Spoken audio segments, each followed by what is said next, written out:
Hi everyone, I'm Kevin McKinnon with Triathlon Magazine Canada, and I am here with Stephen Cheung from St. Catharines, and we are here in not so cold Edmonton. It's surprisingly warm. Wow, it's not summer, that's for sure, but it's not the frozen tundra that we've been led to believe. So far, so good.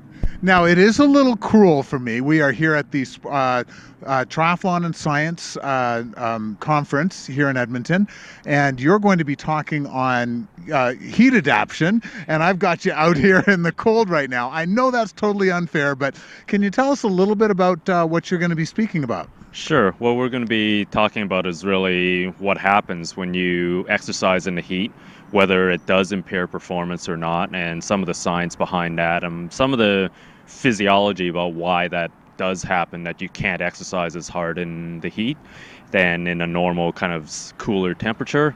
And then we're going to be talking about the whole process of heat adaptation, of acclimating or acclimatizing yourself to hot weather, and also some of the caveats, some of the things you need to consider as you go about developing a heat adaptation plan for hot weather racing.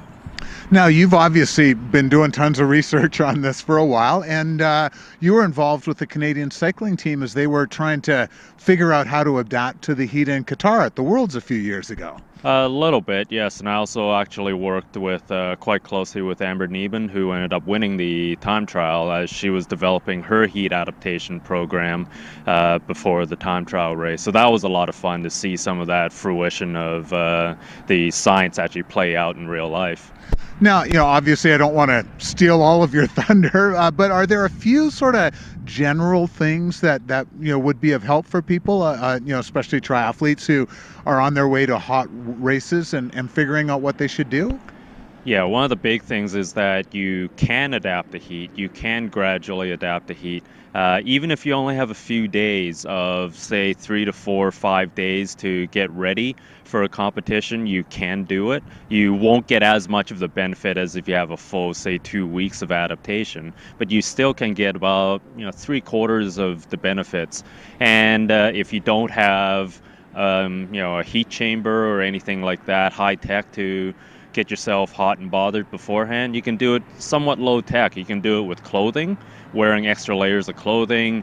You can just set up some space heaters in a garage and just do anything to get yourself in a slightly hotter environment and exercise for about an hour to 90 minutes. It doesn't have to be super hard intensity, but the main point is to get your body temperature higher than normal, get it sweating, really build up good sweat, and that's the process that's going to really stimulate the adaptations. And that stuff really works. Like, you hear about people getting in their bathrooms and cranking up the heat and getting the shower going, and it does help. Yeah, absolutely. Actually, in my first university job, when I was just setting up, I actually developed a heat chamber, really just using shower curtains and space heaters, and I got people really hot and exercising, and did some adaptation studies just doing that. So you can do it with very low-tech ways. And one of the really neat things, though, is also the process of dehydration.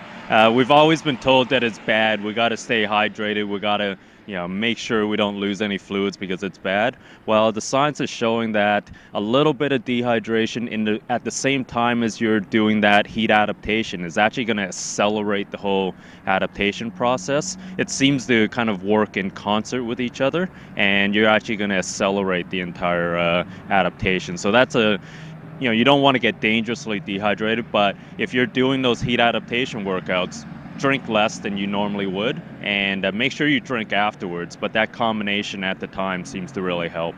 This is all like super fascinating stuff. I could talk to you about this all day, but I do want to ask you about your book that just came out. I think it was this summer.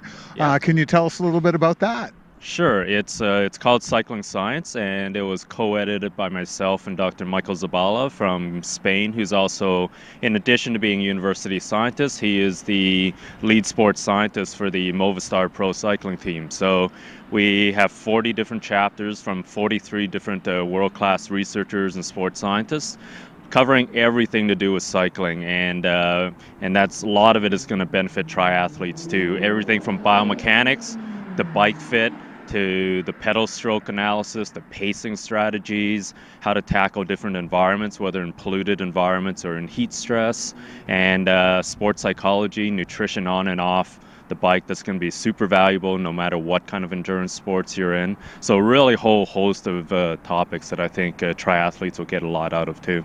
Well, that is fantastic. Good luck with, I know you've been sort of busy with the book and all that stuff. Good luck with the talk. I'm sure it's going to go great. And keep up all the great work you're doing at Brock University in St. Catharines. Great. Thanks so much, Kevin. This is Stephen Cheung. I'm Kevin McKinnon. Thank you for joining us here at Triathlon Magazine Canada.